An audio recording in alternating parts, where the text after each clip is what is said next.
여러분 안녕하십니까? 1월 7일 수요일 뉴스투데이 시작합니다. 미국 트럼프 대통령은 베네수엘라의 석유 이권을 확보하겠다는 의지를 노골적으로 공식화하고 있습니다. 나아가 베네수엘라뿐 아니라 아메리카 대륙 전체에 대한 통제를 강화하겠다는 욕망을 국무부 공식 SNS 계정을 통해 드러냈습니다. 워싱턴 김지용 특파원의 보도입니다. 워싱턴의 상징적 공연시설에 자신의 이름을 붙여 트럼프 케네디 센터로 만든 트럼프 대통령은 공화당 하원 의원들을 상대로 마두로 체포작전을 거듭 자랑했습니다. 미군은 한 명도 희생되지 않았는데 상대, 특히 마두로를 지키던 쿠바인 경호팀이 숨졌다고 언급한 데 이어 체포 전 베네수엘라를 암흑으로 만들었던 전술을 칭찬했습니다. Electricity for almost the entire country was boom, turned on. It was brilliant tactically. It was an incredible thing. 또 마두로가 작년 말 집회 현장에서 춤을 췄던 일을 상기시키며 자신의 춤과는 비슷하지 않았고 마두로는 수백만 명을 죽이고 고문을 한 난폭한 인물이라고 비난했습니다. 미국의 군사 압박을 마두로가 무시한 것을 강조하려는 듯 미군은 지구상에서 가장 강력하고 정교해 아무도 이길 수 없다고 내세웠습니다. 그러면서 석유 인프라를 재건해 이익을 확보할 것임을 예고했습니다. 당장 석유 회사들과 만나겠다고 말했습니다. I'm also meeting with oil companies. Let's go. You know what that's about. We've got a lot of oil to drill, which is going to bring down oil prices even further. 현재 쉐보론만 남아있는 베네수엘라에 미국 석유 회사들의 재진입을 촉구하려는 행보로 풀이됩니다. 국무부는 SNS 공식 계정에 짧은 게시물을 올려 서반구, 즉 아메리카에 대한 패권 강화를 노골적으로 드러냈습니다. 트럼프 사진 위에 이것은 우리의 반구라며 트럼프 대통령은 안보 위협을 허용하지 않을 것이라고 적었습니다. 트럼프 대통령은 눈엣가시였던 베네수엘라의 최고 권력자를 끌어내린 데 이어 아메리카와 인근 지역의 패권을 더욱 강화하려는 의도를 분명히 하고 있습니다. 워싱턴에서 MBC 뉴스 김재용입니다. 3박 4일간 국빈 자격으로 중국을 방문 중인 이재명 대통령이 오늘 상하이 일정을 마치고 귀국합니다. 중국 권력 서열 2, 3위 인사들을 접견한 데 이어 상하이 당 서기와 만찬을 함께했습니다. 현지에서 김재경 기자입니다. 중국 국빈 방문 3일차. 이재명 대통령은 중국의 국회의장격인 자오러지 전국인민대표회의 상무위원장을 만났습니다. 자오러지 위원장은 중국 권력 서열 3위로 이 대통령은 한중 관계 발전을 위한 지원과 이른 시일 내에 한국에 방문해 줄 것을 요청했습니다. 이 대통령은 곧이어 중국 권력 서열 2위 리창 국무원 총리와도 함께했습니다. 오찬을 겸한 자리에서 이 대통령은 자신과 리 총리는 어린 시절 공장 노동자로 일한 비슷한 경험이 있다며 친근함을 표시했고 한중 양국의 민생을 위한 경제 협력에 적극 나서자며 이번 방중이 한중 협력을 한층 강화할 것이라고 밝혔습니다. 올해를 한중 관계 전면 복원의 원년으로 삼고 한중 관계 발전을 되돌릴 수 없는 시대적 흐름으로 공고히 하려고 합니다. 我相信随着双方各领域合作的不断推进，一定能够为两国人民带来更多的福祉。 이후 상하이로 이동한 이재명 대통령은 상하이 첫 일정으로 천진잉 상하이시 당서기와 만찬을 진행했습니다. 상하이 당서기는 장쩌민 전 주석과 시진핑 주석 등이 거쳐간 자리로 중국 중앙 권력으로 향하는 징검다리 요직으로도 평가됩니다. 이 대통령은 일제시대 우리 독립운동의 거점이었던 상하이의 역사적 의미를 언급하며 한국과 중국의 국민 중 일부가 서로에 대한 근거 없는 오해가 있는 것 같다며 이를 해소해 훌륭한 이웃이 되자고 말했습니다. 지금부터는 좀 근거도 빈약하고 또 필요하지도 않은 그런 오해들을 최소화하고 한국과 중국 사이에 이런 우호적 감정들을 최대한 잘 살려내고. 이 대통령은 오늘 중국 순방 마지막 날 일정으로 한중 벤처 스타트업 기업인 간담회에 참석한 뒤 상해 임시정부 청사를 방문해 백범 김구 선생 탄생 150주년, 임시정부 100주년의 의미를 되새깁니다. 상하이에서 MBC 뉴스 김재경입니다. 더불어민주당 김병기 의원 전직 보좌진들에 대한 조사에서 경찰은 김 의원이 당대표실에 접수된 공천 헌금 관련 탄원서를 빼돌렸고 이후 대책회의를 열었다는 진술을 확보했습니다. 박솔립 기자입니다.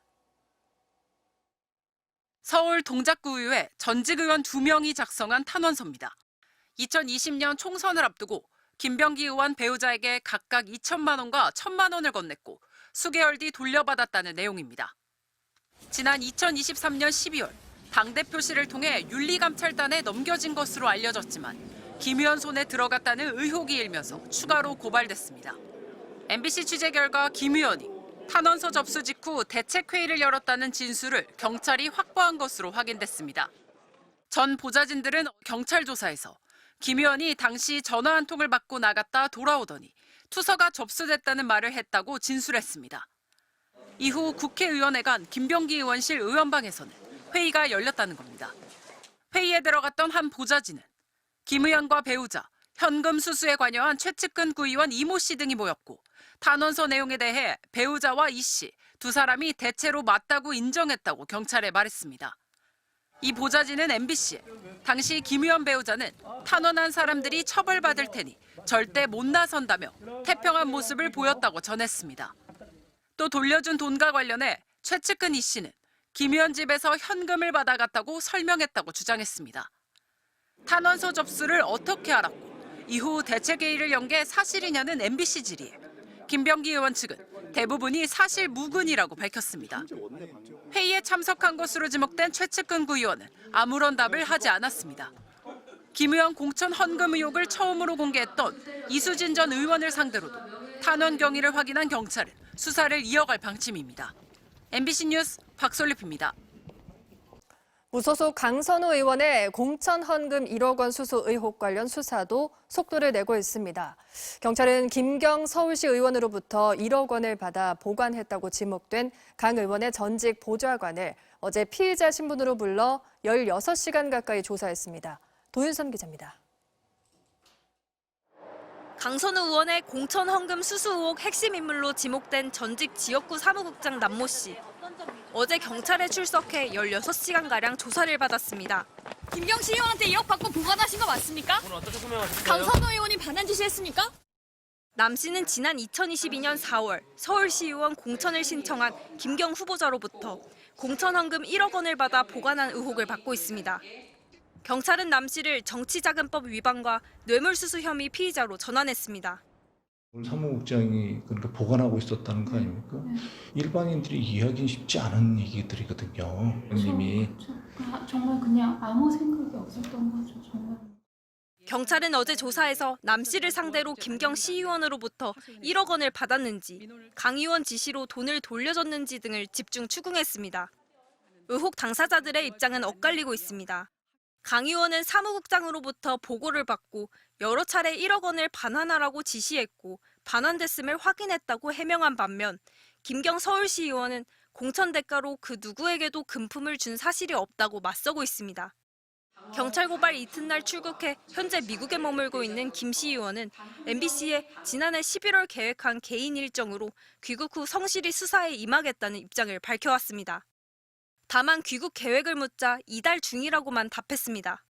경찰은 최대한 이번 주 내 입국을 조율 중이라면서 조사가 늦어질 것에 대비해 강제 수사에 먼저 착수할 가능성도 배제하지 않고 있습니다. MBC 뉴스 도윤선입니다.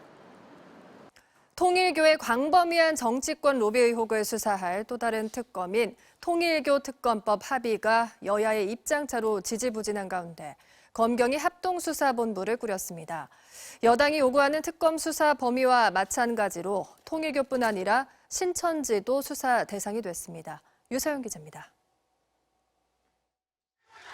김건희 국정농단 특검에서 단서가 포착된 통일교의 광범위한 정치권 로비 의혹을 수사할 또 다른 특검.